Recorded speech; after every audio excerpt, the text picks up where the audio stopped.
Assalamualaikum warahmatullahi wabarakatuh. Saya Adinda Nisa Fadila, absen 1 dari kelas 11 MIPA 1 akan mempresentasikan materi peranan Indonesia dalam perdamaian dunia. Apa sih hubungan internasional itu? Hubungan internasional adalah hubungan yang bersifat global, yang meliputi semua hubungan yang terjadi dengan melampaui batas-batas ketatanegaraan. Nah, materi pertama yang akan kita bahas adalah konsep hubungan internasional. Ada 3 konsep hubungan internasional. Yang pertama adalah politik luar negeri. Politik luar negeri adalah suatu kebijakan dan langkah-langkah yang diambil oleh suatu negara untuk berhubungan dengan negara lain. Lalu, ada hubungan luar negeri.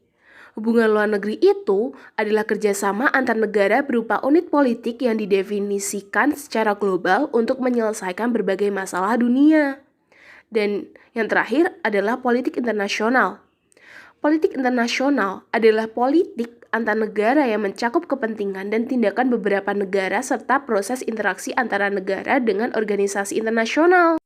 Nah, materi kedua yang akan kita bahas adalah asas. Dalam hubungan internasional, ada 3 jenis asas. Yang pertama adalah asas teritorial. Teritorial sendiri artinya adalah wilayah, sehingga asas ini mewajibkan suatu negara yang terlibat dalam hubungan internasional tetap berkuasa di dalam wilayahnya. Yang kedua, ada asas kebangsaan, yang memiliki arti, ciri-ciri yang menandai golongan bangsa. Asas ini menyatakan bahwa setiap negara, warga negara dimanapun ia berada akan selalu terikat dengan bangsanya. Lalu, yang ketiga adalah asas kepentingan umum. Asas ini menyatakan bahwa setiap negara dalam hubungan internasional memiliki wewenang untuk melindungi dan mengatur kepentingan dalam kehidupan bermasyarakat. Materi selanjutnya yang akan kita bahas adalah jenis kerjasama. Jenis kerjasama internasional ada 3 nih. Yang pertama adalah kerjasama bilateral.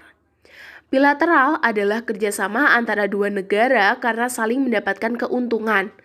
Contohnya seperti Indonesia dan Arab Saudi terkait dengan ibadah haji. Lalu ada kerjasama regional, yaitu adalah kerjasama antar beberapa negara dalam satu kawasan atau wilayah. Contohnya seperti ASEAN. Lalu ada kerjasama multilateral, adalah kerjasama yang dilakukan lebih dari 2 negara tanpa batas kawasan atau wilayah. Contohnya seperti PBB. Lalu ada organisasi internasional. Apa aja sih organisasi internasional? Yang pertama ada PBB. PBB berdiri pada tanggal 24 Oktober 1945 dengan 5 negara pendirinya yaitu Amerika Serikat, Inggris, Rusia, Cina, dan juga Perancis.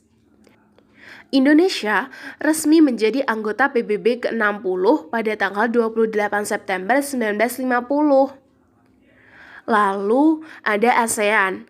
ASEAN sendiri memiliki kepanjangan Association of Southeast Asian Nations. ASEAN berdiri pada tanggal 8 Agustus 1967 di Bangkok.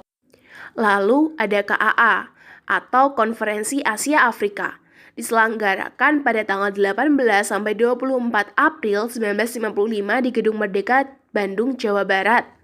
Nah, yang terakhir adalah GNB. Apa tuh GNB? GNB adalah Gerakan Non-Blok. Nah, materi terakhir yang akan kita bahas adalah peranan Indonesia. Dalam PBB, Indonesia turut menjaga perdamaian dunia dengan mengirimkan pasukan Garuda, serta memberikan bantuan kemanusiaan di berbagai negara, dan juga menyelesaikan konflik di berbagai negara.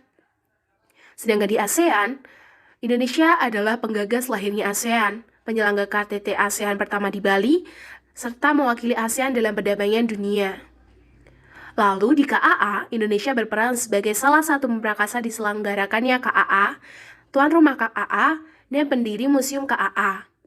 Lalu yang terakhir di GNB, Indonesia sebagai pemimpin tahun 1992 sampai 1995, pelopor berdirinya GNB, serta turut menyelesaikan berbagai konflik regional seperti konflik berdarah di Kamboja, gerakan separatisme Maro di Filipina, dan sengketa di Laut Cina Selatan.